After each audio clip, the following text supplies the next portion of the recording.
when I'm getting an old Benz like this ready for a long cross-country road trip, along with all those mechanical issues, I also think about driver comfort. You know, that's pretty important, especially if you're going over 1,000 miles. Particularly the seat. That's number one, the driver's seat, where you sit, okay?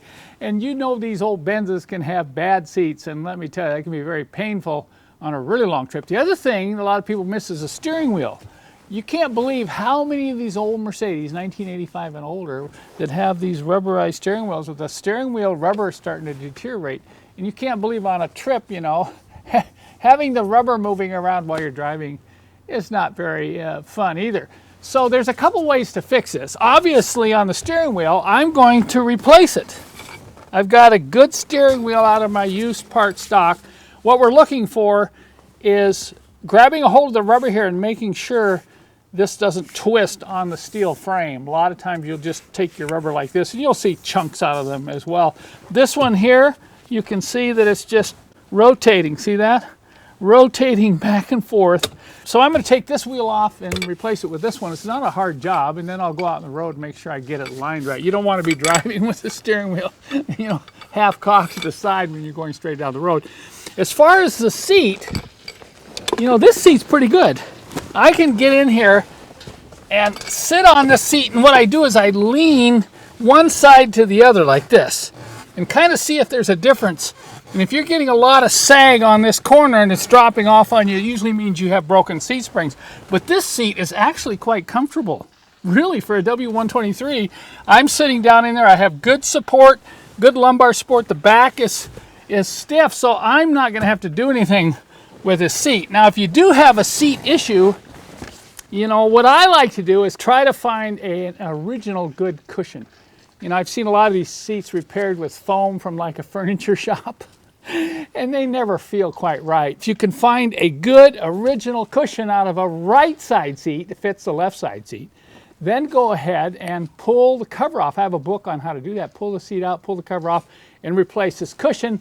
And if you find you have some broken seat springs, I have a kit on my website which will allow you to reinforce the broken springs and stiffen up the ones that are weak. Because sometimes the springs aren't broken, but they're just fatigued from age. So I got 1 out of 2 on this 300D here, but I'm going to go ahead and get this wheel changed when we'll take it on the road, and I'll show you how I'm going to get it lined up properly. Before removing the wheel, the first thing I do is get it as straight as I can. And here the key is off, and I've got it in the lock position, but it's lightly tilted to the left. So I'm going to remember that. Just probably one tooth lightly tilted to the left. And then to get to the bolt that holds this to the steering column, you just peel off this horn pad. Just peel it off here, and then underneath here, and then it's in the center. It's got a groove in the rubber there, and comes off pretty easy. And then you look down in there and you see a 10 millimeter hex bolt. And this is where you have to be really careful. If you round that hex out, you've got a big problem trying to get that bolt out. So I like to at least try an impact wrench first, because it'll shock that bolt and get it to come out fairly quickly before it starts to deform the inside of that hex. So I've got a high quality number 10 socket, and let's see if this will come off with an impact. Okay, I'm going to hold it on real tight, push it in, and then hit it. Okay, didn't come out, and that's kind of common. Now, I could go get my bigger impact, but I'm going to show you the other way I do it. Since this impact didn't remove that bolt, I'm going to use my large breaker bar, and I don't want to stress the steering lock, so what I'm going to turn it the other way against the steering lock, and I'm going to get my legs in here, just to give it a little bit extra stiffness to keep it from turning.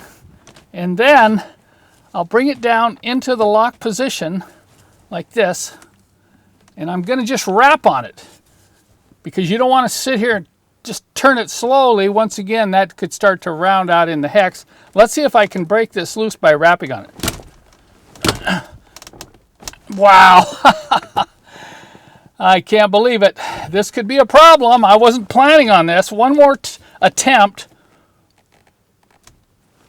No,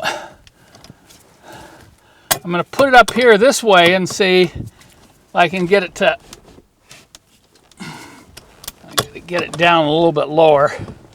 Now I could put a long bar on this, but I hate to do that because that's really stressing the bolt, and I'm also stressing the steering lock.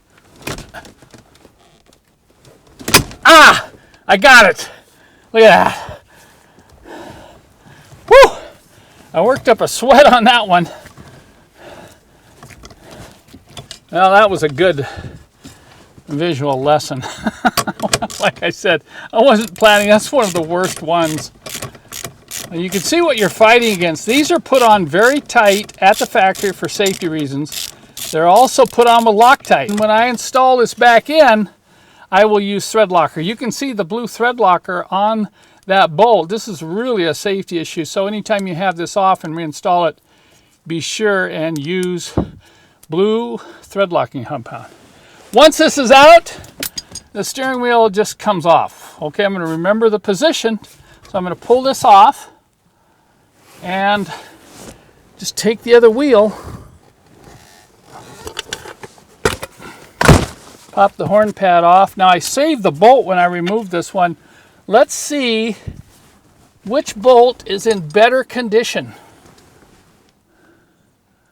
You can see how this one started to deform a little bit more than this one, so I'm going to reuse this one here. And I'm going to put it back in that position.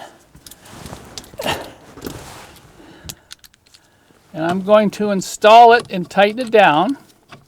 Notice I'm not using thread locker just yet because I'm going to take it out for a road test to make sure that it's straight when I'm driving down the road. Don't try to go out and drive this without putting the bolt back in.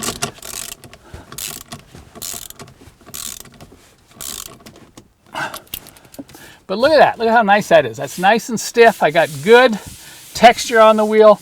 That's going to be a lot more comfortable on my long cruise.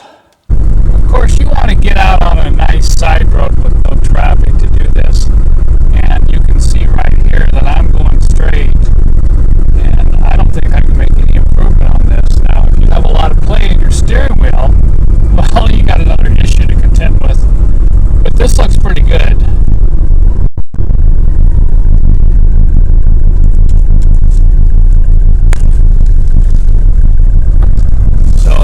Traffic here on this road, I'll go ahead and accelerate, go a little faster. See, I'm going straight. That's about as good as you get. So in this case, I think I can just head back to the shop and finish it up there. I'm back at the shop and I'm going to go ahead and remove that bolt and put the Loctite on it and then reinstall it and torque it. I could do that out on the road with the tools I had, but since I didn't need to make the adjustment, here I am. You have to be a little careful when you remove the bolt. Make sure the steering wheel doesn't come off or you'll have to go do it again. And you can see that there's a little bit of resistance still in this bolt from the old thread locker.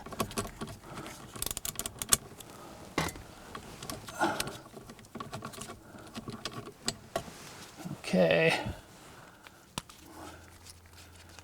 Now I don't want this to loosen up, so I'm going to put a nice bead of this all the way around. I know it's going to make it a little bit harder to get off in the future, but this is indeed a safety issue.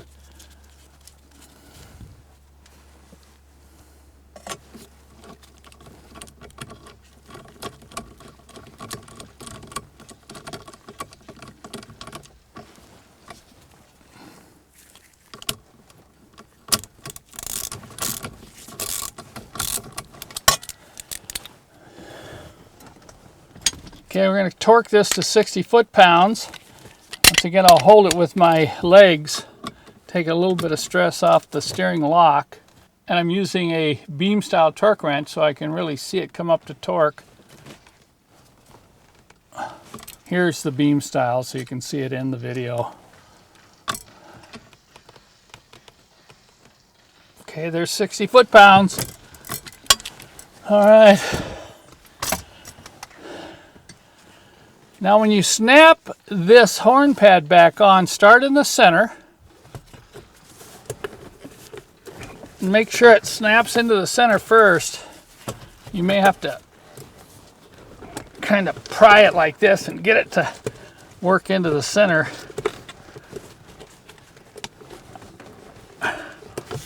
Okay, see, it's connected to the center now. All right, there it's snapped in. You want to do the center first like that, and then come in here and get the two corners and the sides. Okay, now we can turn the key on. Looks like I'll probably have to replace the horn. That's pretty weak for a cross-country road trip. So you can see that wasn't bad. That's something you can do yourself, and it just makes a great improvement in your old Benz.